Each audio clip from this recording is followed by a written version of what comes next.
Nathan Baird with the Indy Star here from San Diego, California. Purdue just finished, well, a couple hours ago, finished off a 71-61 victory over NC State, the first game of the Rady Children's Invitational here at Lion Tree Arena, campus of UC San Diego. Haven't had a chance to explore it too much today. Pretty foggy Thanksgiving morning here. But seems to be a nice little campus. Just got done watching Ole Miss beat BYU in overtime, 96-85. Cannon Catchings, former Purdue commit, had I think 15 or 17 for BYU, but it's going to be the Rebels that Purdue faces in the championship game on Friday. They are coached obviously by Chris Beard, an old nemesis from when he was at Little Rock and Texas Tech, and Purdue finally got him back in the NCAA tournament a couple years ago, but always a tough coach to go up against, always tough teams to go up against. We're going to touch a little bit on a rough day for Purdue football later on at the end of this, but I just want to chat a little bit about what we saw today. And I don't think this was Purdue's best performance. I think it might have been its grittiest performance in some ways. You know, we get to sit courtside for events like this, and often we're up in the upper sections of Mackey Arena. We're not right on top of things. And here today, you were right on top of things. It was funny that I said before the game that I was going to be sitting courtside to my wife, and she said, "Oh, that's good for you." And I'm like, "Well, yeah, unless somebody goes for a loose ball and comes like crashing over the um, over the side into where we're sitting, which happens quite a bit, and it can create quite a mess. And unfortunately, that didn't happen today. But you were right on top of a pretty physical game, and I thought NC State came out and kind of punched first there, and got out to an early lead. It was like 7-2 and 9-4 to start the game, and then you saw Purdue make a couple of stops that turned into transition points. There was a transition three for Cam Heide. There was an alley-oop dunk for Cam Heide, and it was part of a 14-0 run early on in this game. And NC State came all the way back and made this a one-point game going into halftime, but Purdue never really lost the leverage, I didn't think, completely in this game. I think pretty quickly got it out to a 10-point game to start the second half, and that was going inside to Trakoff and Wren and kind of letting him cook. And he only had 7 at halftime. He ends the game with 22. 8 rebounds. You know, he talked after the game about, him feeling like he had not been rebounding well enough and that he had to go assert himself on the boards. And he did that in the second half of this game. It was a good rebounding game overall for Purdue, a game where you could tell, I mean, if you just looked at the stat sheet coming into this game, you knew that this was going to be an opponent that they wanted to shoot the ball. NC State had not been shooting the ball well early this season, kind of as a team. Some of its best players, even some guys who shot the ball well last year, were not shooting the ball well yet this year. I think Cam Heide mentioned in the post game that they had like 25 made 3-pointers all season coming into this. So not a prolific shooting team. And yet Purdue, I thought defensively did a good job choking off the lane, not letting them get the ball to the rim, which had been an issue at times this year. And when they did get the rim, they're still scoring there. You see the lack of rim protection a lot for Purdue when teams do get the ball in there, but they were keeping the dribble penetration out. They were keeping the entry passes out and letting a team take as many threes as it wanted. That was to its advantage. And NC State hit one to start the game. The first possession of the game, they went up 3-0. They hit one late in the first half. They helped cut that lead back down to 1. They were 0 for 10 in the middle of that. And I think they ended the game 4 of 17 or something like that. Now, the corollary to that, though, is that we've seen some other examples where teams are not shooting the ball all that well from 3, but they're out hustling Purdue, outworking Purdue to get some offensive rebounds. I think 4 of the first 6 opponents this year had double-digit offensive rebounds, and Purdue needed to reward itself a little bit better for getting defensive stops or having a opponent play into its defensive game plan so effectively like that. And this was a game where you needed to get, I mean, yes, Trakoff and Ring getting 8 was important, but I think Cam Heide had 6. You had like 4 from Fletcher Lawyer, 4 from Jakari Harris. These are numbers off the top of my head, but you were getting the rebounding push that they need from the wings. And that's been something that they've been talking about since the summer, that was going to have to be a critical component to this. And it's become even more critical now that they've gone to this smaller look. But the smaller look, I thought this was one of the first games. We've only done it twice now and in some stretches in some other games.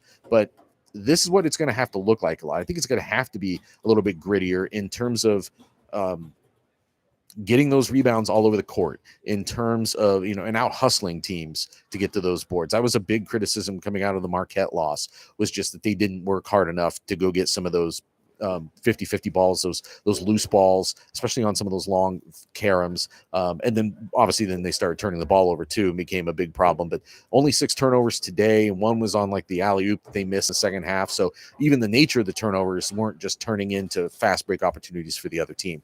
But keeping a team off the offensive boards, winning the boards overall, I think they were up 10 by the end of the game.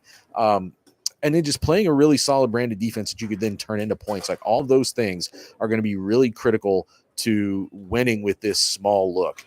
Cam Heide had another really good game, 15 points, hit a couple of threes, including the one in transition. There was another one that was sort of in transition, and another one where they drew up a play for him at the top of the key. He hit that, and that made the lead the biggest of the game. I put him up by 15 with a couple minutes left. It's kind of like the final dagger, but I think the game had pretty much been settled by then anyway.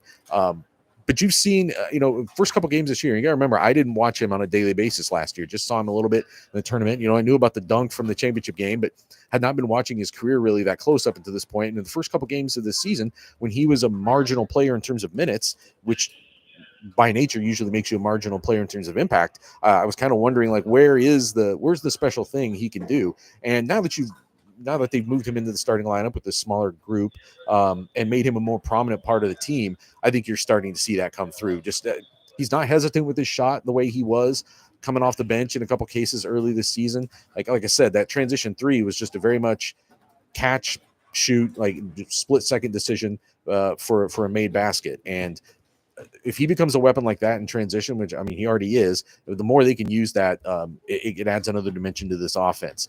And I mean, he's been on a really good run here ever since they made him a more prominent piece of the offense, and we'll see how long that can continue. Today was also a day where, Miles Colvin has obviously had some really good moments in the last few weeks. Today, though, it was Jakari Harris who ended up I think he subbed in for him about 2 minutes into the second half and just seemed to be in the middle of a lot of good things that were happening. He had this, I thought this was the most assertive I've seen him, the most confident that I've seen him on offense in a lot of ways. And it was a day where it wasn't him having to like dribble around and make a play. It was a lot of like reactionary stuff, but just being kind of emphatic with it in those moments, whether it was that baseline drive that he had for a basket early in the game, whether it was some of the putbacks he had. And then obviously the best example was that sequence where he gets a block, starts the play at one end, comes down, misses a 3, Lawyer gets a rebound, gets it to Harris. He misses another 3. Trey Coffin-Wren gets the rebound, kind of loses the ball going up for a putback / pass. I couldn't really tell what you would call that, but Harris gets it, takes it to the basket, and then does that kind of up and under scoop as he's getting fouled and turns into an and one. He had 2 and ones today.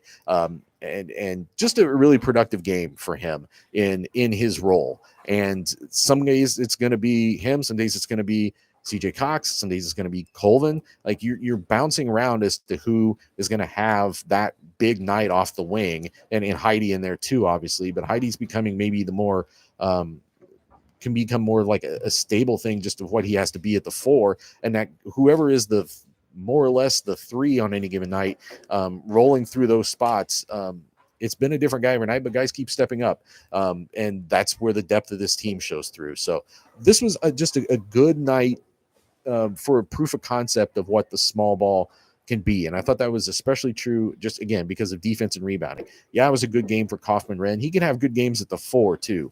And to get the kinds of defense and rebounding they're getting outside of him was important too. But this was also the most that they've leaned into the small ball. Like Riley Burgess only played 2 minutes. Will Berg didn't leave the bench.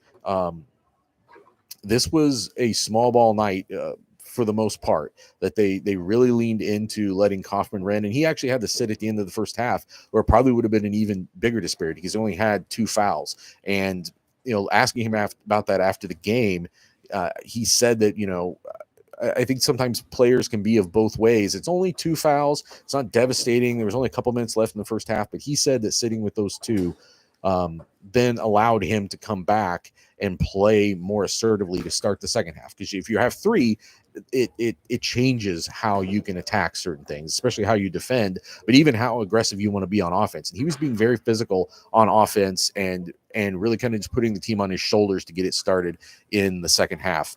Not a great shooting night for either Braden Smith or Fletcher Lure. I think they were combined 4 of 16, something like that. Fletcher Lawyer especially got to the free throw line, and Braden Smith did a little bit in the second half, but to kind of prop up those numbers, get them to 21 points. I'm of both two minds on this, where it's on one side, I think Purdue beating good teams with limited shooting impact from those two is positive, but those guys need to be big scorers on this team. And especially in the case of Smith, just a little bit of a funk here. Obviously had the game where he didn't score against Marshall, did not have a big night against Marquette scoring the ball. I think he was 4 of 10 that night. Just not the aggressive performance that we saw maybe to start the season from him. And I'm curious if that's something he'll lean back towards, if this is just something that's happening as this dynamic continues to evolve, because even though this is something that they practiced in the summer and in the preseason, working towards when they would use this small ball look, now that it's becoming maybe more the prominent configuration of this team, maybe just takes a little bit of time for all this to come together. But he's a guy that they'll need a good performance from against a team like Ole Miss.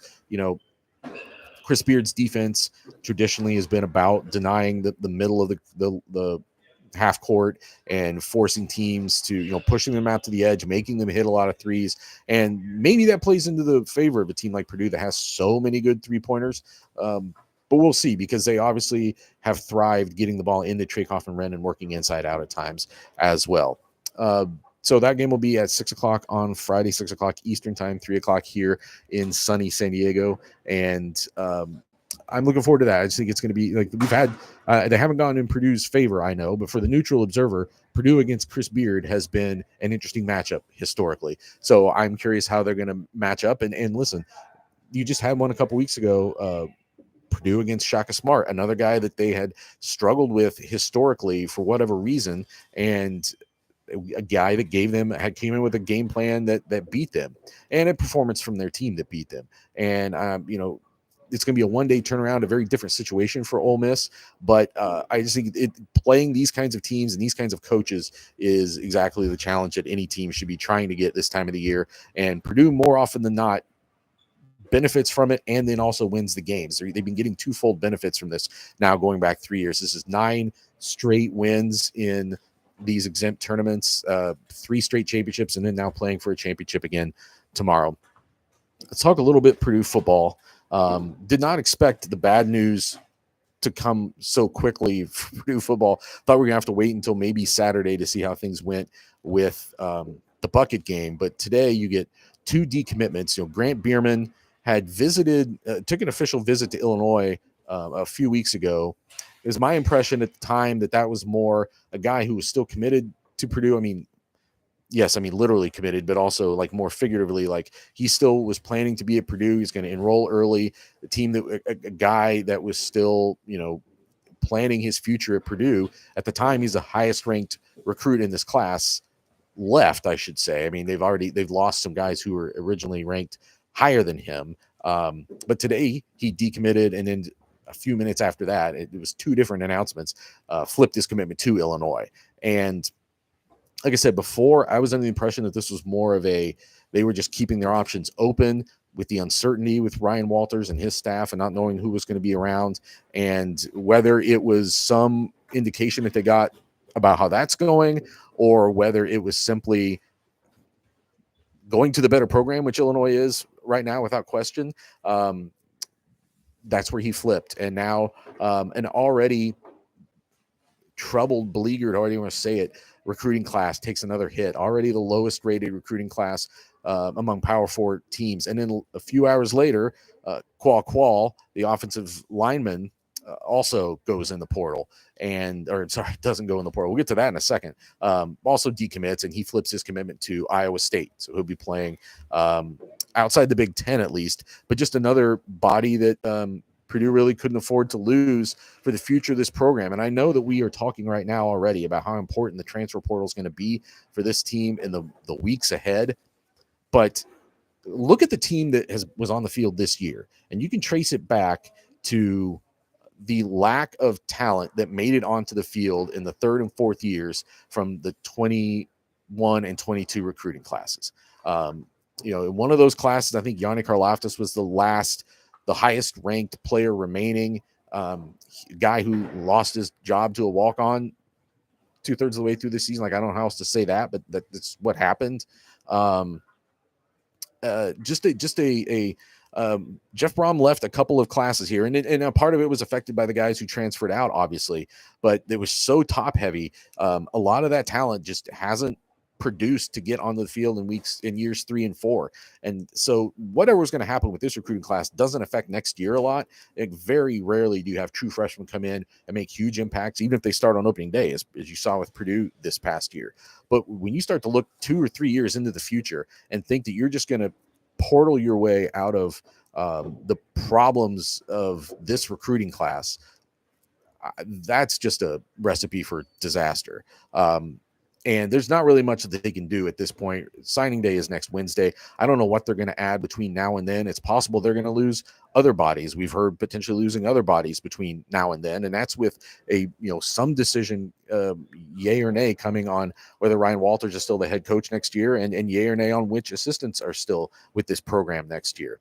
Just a lot of uncertainty. And as you can imagine, for people in the recruiting, if you're a young person with your future, you're trying to decide, and you get programs like Illinois and Iowa State reaching out and ready to take you, I understand why they took more certain situations over what is waiting around the corner for Purdue. Also, Tavion Galloway, a 4-star consensus tight end from this most recent freshman class, he announced he's going into the portal after the season. So that's already, again, one future body off of the table. And tight end is one position where they are deep, and maybe that is an indication of that Max Clare and George Burren and everybody else are still going to be here next year. But it's just not like this program does not have an abundance of talent that it can start just jettisoning talent. And every time you have to go into the portal again, this signing class, I'm confounded because it comes on the heels of a top 40 signing class that they had last year. And now to be at this juncture, you're the number 84, 86, something like that, consensus recruiting class in the country. Like I said, lowest among all Power 4 teams. And that's just in the overall rating. If you go by star rating, maybe it's a little higher, but it's not good by any measure. You start having like no players in the national top 500. Like, that's just not a way to build a program. And that's where they are right now. They're in a rebuilding place. They're going to do it with, if you're counting this as like year 1 of the rebuild, or maybe even year 2, to do it with the worst recruiting class among all Power 4 programs just seems fraught with disaster. And the reason, I said this on the podcast recently, I think I'll repeat it again. We start talking about players like Nick Scourton and Deion Burks. The reason why Purdue might have had them on their team this season was because they were on their team last season. They weren't guys that they were having to go into the portal and outbid or coax them to come to Purdue. They're guys already on the roster. You've got to develop high school guys and then keep them. Ryan Walters was talking about this when I was asking about it after, not this past game, but the week before that,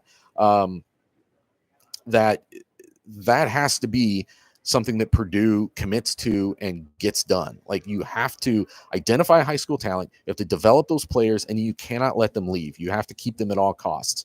And if you're not doing the first part, if you're not developing the players, I guess that does leave you more room to go get guys in the portal, more resources for that. But it's folly right now to think that Purdue just has its pick of whoever is in the portal.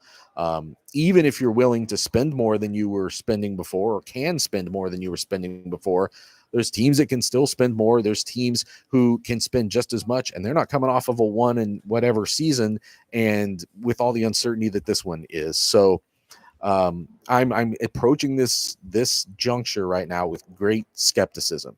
If they keep Ryan Walters and overhaul the assistant staff, which is what we've heard might be the lean at this point, the answer through the transfer portal to get impact players who are here for multiple years, which is what they tried to do last winter. And a lot of those guys can still be around, but some of those guys, with the way that this season went, might be back in the portal. We don't know yet. It's something to keep an eye on. It's just every trajectory continues to, just when you think it like can't take another dip, it seems to do that. And Saturday would be a chance to answer that. mean, even if you can't beat Indiana, if you can stay competitive deep into the second half against Indiana, it gives you a glimmer of something positive to take into not the whole offseason, but even just this next couple of weeks. But if Saturday goes awry, and on top of what signing day is going to look like next Wednesday, just a lot of hard questions that need to be answered by people at Purdue. And we're trying to get them asked, and hopefully we will get them asked very soon. And hopefully we'll have answers for you. So I'm going to sign off from here in San Diego. Nathan Baird from the Indy Star. Be back here tomorrow for the championship game, Purdue against Ole Miss. Take care.